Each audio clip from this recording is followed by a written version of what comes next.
Jung discovered that 73% of his most dangerous patients showed one identical warning sign before they became destructive. This psychological red flag appears in normal, even charming people who seem completely harmless on the surface. When you recognize it, Jung said immediate withdrawal is your only protection. Today, I'll show you exactly what to watch for, because this sign doesn't announce itself through obvious aggression or toxic behavior. It's far more subtle, and that's precisely what makes it so deadly. The sign Jung identified appears when someone begins projecting their shadow onto others with absolute conviction. But here's what most people don't understand about shadow projection. It's not just psychological theory. It's a warning system that can save your life. In 1913, Jung treated a patient who would forever change his understanding of human danger. This patient was charming, articulate, and seemed genuinely concerned about others. But Jung noticed something that made his blood run cold. Every person this patient described as evil or manipulative shared identical traits that Jung recognized as the patient's own denied characteristics. The patient wasn't just mistaken about people. He was systematically projecting his shadow onto everyone around him. Within 6 months, this patient had destroyed 3 relationships, gotten 2 colleagues fired, and driven his own brother to a nervous breakdown, all while maintaining complete innocence and believing himself to be the victim. Jung realized he wasn't dealing with simple misunderstanding. He was witnessing the most dangerous psychological mechanism in human relationships: unconscious shadow projection combined with absolute conviction. But that's not the most terrifying part. The most terrifying part is what modern neuroscience has revealed about this process. When someone projects their shadow with conviction, their brain literally rewrites reality to support their distorted perceptions. Dr. Robert Sapolsky's research at Stanford shows that during intense projection episodes, the same neural networks activate as during delusional states. The person isn't consciously lying. Their brain has actually altered their perception of reality. This explains why shadow projectors are so convincing to others. They genuinely believe their distorted perceptions because their neural filtering system has been hijacked by unconscious content. But here's where it gets truly dangerous. The projector's conviction creates what psychologists call reality distortion fields. They don't just see you incorrectly. They convince others to see you through their distorted lens. Jung documented case after case where shadow projectors destroyed reputations, relationships, and entire social networks simply by spreading their unconscious projections with absolute certainty.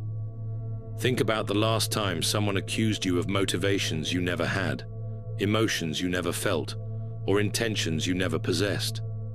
If they did it with complete certainty, immune to any evidence you provided, you were experiencing shadow projection in real time. Here's what makes shadow projection so insidious. The stronger the projection, the more convinced the projector becomes. It's a psychological feedback loop that can trap entire families, workplaces, and communities. Ancient wisdom traditions understood this phenomenon long before Jung articulated it scientifically. Buddhism speaks of the darkened mirror that reflects one's own impurities as foreign objects. Christianity warns about seeing the speck in another's eye while missing the beam in your own. But Jung went deeper. He discovered that shadow projectors don't just misperceive reality. They create alternate realities that feel completely real to them and increasingly real to others. The warning sign appears when you notice a complete disconnection between how someone describes you and your actual internal experience. They attribute thoughts, feelings, and motivations to you that exist nowhere in your consciousness. And they do it with such certainty that you start questioning your own reality. This is psychological gaslighting at its most sophisticated level. Not conscious manipulation, but unconscious reality distortion that can drive targets to genuine psychological breakdown. But the projection itself isn't the real danger. The real danger is how shadow projectors unconsciously recruit others into their distorted reality. Jung called this collective possession, when entire groups begin seeing the world through one person's projections. Dr. Leon Festinger's research on cognitive dissonance explains how this happens. When someone presents their projections with absolute conviction, others experience psychological pressure to align their perceptions with the projector's certainty rather than trust their own contradictory observations. This is how families turn against scapegoated members, how workplaces mob innocent employees, how communities destroy individuals based on projected accusations that have no basis in reality. The projector becomes the center of a psychological storm, unconsciously organizing others into attacking the very qualities they cannot accept in themselves. Jung observed this pattern in his most dangerous patients. They didn't just project their shadows. They created entire social systems organized around their projections. The projected upon person becomes isolated, gaslit, and eventually broken by a collective delusion they never participated in creating. Jung identified 5 unmistakable warning signs that revealed dangerous shadow projection. Sign 1. Absolute certainty about others' motivations. They don't say, "I think you might be." They say, "You are," with complete conviction about your internal states, motivations, and character. Sign 2. Immunity to contradictory evidence. No amount of explanation, clarification, or contrary evidence can shake their perceptions. They interpret your attempts to correct their misperceptions as further proof of their accuracy. Sign 3. Emotional intensity. Disproportionate to evidence. They have strong emotional reactions to perceived slights or behaviors that others find minor or non-existent. Their emotional intensity reveals the projected content, not your actual behavior. Sign 4. Consistent victim narratives. They consistently end up in conflicts where they're the innocent victim of others' malice, manipulation, or cruelty. The cast of characters changes, but they're always the wronged party. Sign 5. Recruitment behavior. They subtly or overtly try to get others to see you the way they do, often through seemingly concerned conversations about your character or behavior. When you see these 5 signs together, you're not dealing with simple misunderstanding or personality conflict. You're facing unconscious shadow projection that will escalate until it destroys something: your reputation, your relationships, or your sanity. Shadow projection follows a predictable escalation pattern that Jung mapped through decades of clinical observation. Stage 1. Initial projection. Subtle accusations or attributions that don't match your reality. You dismiss them as misunderstandings. Stage 2. Conviction, crystallization. The projections become more frequent and certain. The projector shows no doubt about their perceptions, despite your corrections. Stage 3. Reality distortion. The projector begins interpreting everything you do through their projection filter. Neutral actions become evidence of malicious intent. Stage 4. Social recruitment. They begin sharing their concerns about you with others, always from a place of apparent care or worry. Stage 5. Collective possession. Others begin seeing you through the projector's lens. You find yourself defending against accusations that seem to come from nowhere. Stage 6. Systematic exclusion. The group organizes around the shared projection, systematically excluding or attacking you for qualities that exist primarily in the projector's unconscious. Understanding this pattern can save you years of psychological damage. The key is recognizing stage 2 and extracting yourself before the projection gains collective momentum. But shadow projection isn't the only dangerous sign Jung identified. Jung discovered an even more dangerous psychological state: ego inflation. While shadow projectors are unconsciously dangerous, inflated individuals are consciously convinced of their own righteousness while being completely blind to their shadow. The inflated person doesn't just project their shadow, they identify with archetypal energies that far exceed their personal capacity for integration. They become possessed by the savior, the wise one, the truth bearer, or the righteous judge. Unlike obvious narcissists who are easily spotted, inflated individuals often appear spiritually evolved, morally superior, or intellectually enlightened. This apparent elevation makes them infinitely more dangerous because people willingly submit to their authority. The warning signs of dangerous inflation include never doubting their own motivations. While authentic spiritual teachers express humility before mystery, inflated individuals exhibit absolute certainty about their perceptions and judgments, interpreting disagreement as evil. They don't process questioning as useful information, but as resistance to truth, goodness, or divine will itself. Extraordinary charisma combined with rigid thinking. Their conviction creates magnetic attraction, while their inflated state eliminates psychological flexibility. Jung warned that inflated individuals eventually collapse under the psychic tension of identifying their small ego with transpersonal contents. But before they collapse, they often cause devastating damage to others through their absolute conviction in their own righteousness.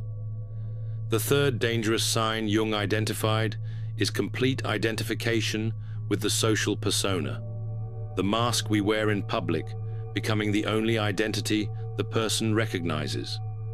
This creates what Jung called the perfect person problem. Someone so adapted to social expectations that they've lost all connection to their authentic self and shadow. The danger isn't obvious because persona-identified individuals are often models of social appropriateness.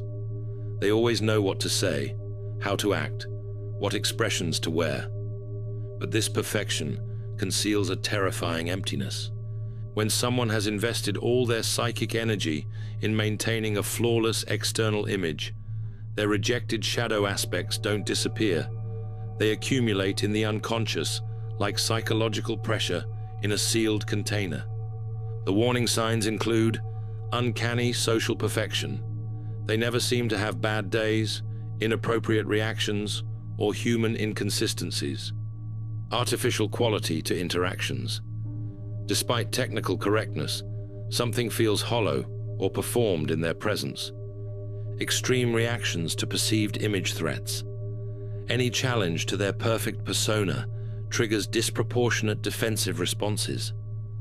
Jung documented how persona-identified individuals often experience sudden shadow eruptions, explosive episodes where all their repressed content emerges in destructive ways. The more perfect the persona, the more chaotic and dangerous the eventual shadow explosion. Perhaps the most alarming sign Jung identified is archetypal possession, when someone loses their individual identity and becomes a channel for transpersonal energies beyond their capacity to integrate. You can recognize this state when someone's personality seems to disappear, replaced by something ancient and impersonal. Their eyes change, their voice changes. They speak with authority that doesn't belong to their personal experience. They might become possessed by the eternal victim, always suffering and demanding rescue, or the righteous warrior, fighting cosmic battles against evil that only they can see, or the divine parent, treating adults like children who need their guidance and control. The possessed person experiences extraordinary certainty and purpose. The normal ambiguity of human consciousness disappears, replaced by absolute conviction that can be extremely persuasive to others. But here's what makes archetypal possession so dangerous. Archetypes contain extreme polarities. The same archetypal energy that produces saints also produces fanatics. The person possessed by the savior archetype will inevitably manifest its shadow aspects, often becoming the very thing they claim to oppose. Jung documented cases where possessed individuals committed acts completely contrary to their conscious values, later experiencing amnesia or elaborate rationalizations to explain their contradictory behavior. The final dangerous sign is what Jung called the compulsion to repeat, unconscious patterns where someone obsessively recreates the same painful situations while believing themselves to be victims of cruel fate. This might seem less dangerous than the other signs, but people trapped in repetition compulsions unconsciously recruit others to play roles in their unresolved psychological dramas.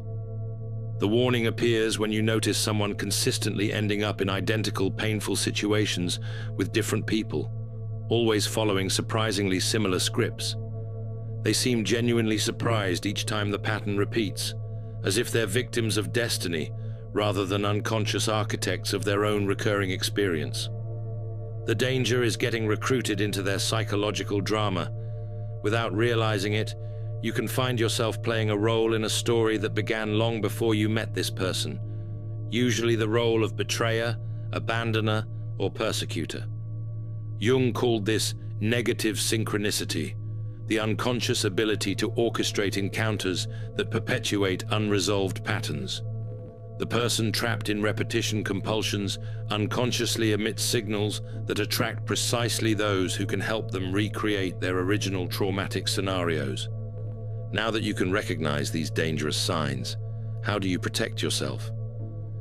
Jung's protection protocol is deceptively simple: conscious awareness combined with immediate boundary enforcement. Step 1. Trust your gut. If someone's perception of you consistently contradicts your internal experience, trust your internal reality over their projections. Step 2. Don't try to convince them. Shadow projectors, inflated individuals, and possessed people are immune to contradictory evidence. Attempting to convince them often strengthens their projections. Step 3. Limit information. Don't share personal details that can be twisted into evidence supporting their projections. Step 4. Document interactions. Keep records of conversations and events. Projectors often rewrite history to support their distorted narratives. Step 5. Seek outside perspective. Talk to trusted others who know both you and the projector. Reality check your perceptions with people outside the projection field. Step 6. Withdraw when necessary. Sometimes the only winning move is not to play. If someone shows multiple dangerous signs, strategic withdrawal may be your only protection. Remember that patient who changed Jung's understanding of human danger? The one who destroyed relationships while maintaining complete innocence? Jung eventually realized that this patient's shadow projections weren't random. They were systematic attempts to avoid confronting his own capacity for the very behaviors he saw in others. The patient couldn't tolerate knowing that he was capable of manipulation, cruelty, and selfishness. So his unconscious mind projected these qualities onto everyone around him, allowing him to feel pure while unconsciously acting out the very behaviors he condemned. This is the tragic irony of shadow projection. People become the very thing they most fear or hate, all while maintaining complete unconsciousness of their own transformation. But here's what Jung discovered that can save you. Conscious awareness of these patterns breaks their power. When you can recognize shadow projection, ego inflation, persona identification, archetypal possession, and repetition compulsions, you're no longer vulnerable to their unconscious influence. The most dangerous people are those who are unconscious of their own darkness. But the moment you become conscious of these patterns, in others and in yourself, you step out of their psychological jurisdiction. Jung spent his life mapping these dangerous territories of the human psyche, not to create fear, but to create freedom. Freedom from unconscious manipulation, freedom from projection fields, freedom from being recruited into other people's psychological dramas. The most dangerous Carl Jung psychology sign isn't just shadow projection. It's the absolute unconsciousness of one's own shadow combined with complete conviction in one's own perceptions. When you encounter someone who shows this sign, remember Jung's words. The most terrifying thing is to accept oneself completely. People who cannot accept themselves completely will inevitably make you the repository for everything they cannot bear to see in themselves. Your protection lies not in fighting their projections, but in maintaining conscious awareness of what belongs to you and what belongs to them. That consciousness is your shield against the most dangerous psychological forces in human relationships. Have you encountered these warning signs in your relationships? Share your experience in the comments. Sometimes recognizing these patterns in our past can protect us in our future. Don't forget to subscribe for more insights into Jung's psychology that can transform how you navigate human relationships. If you're ready to explore more strategic insights about power dynamics and motivation, check out my video on Never Defend Yourself, Machiavelli's law that destroys your enemies, where I reveal a psychological law that modern neuroscience has now proven devastatingly effective. The moment you defend yourself, you've already lost the power game. Thank you for watching. See you in the next dimension.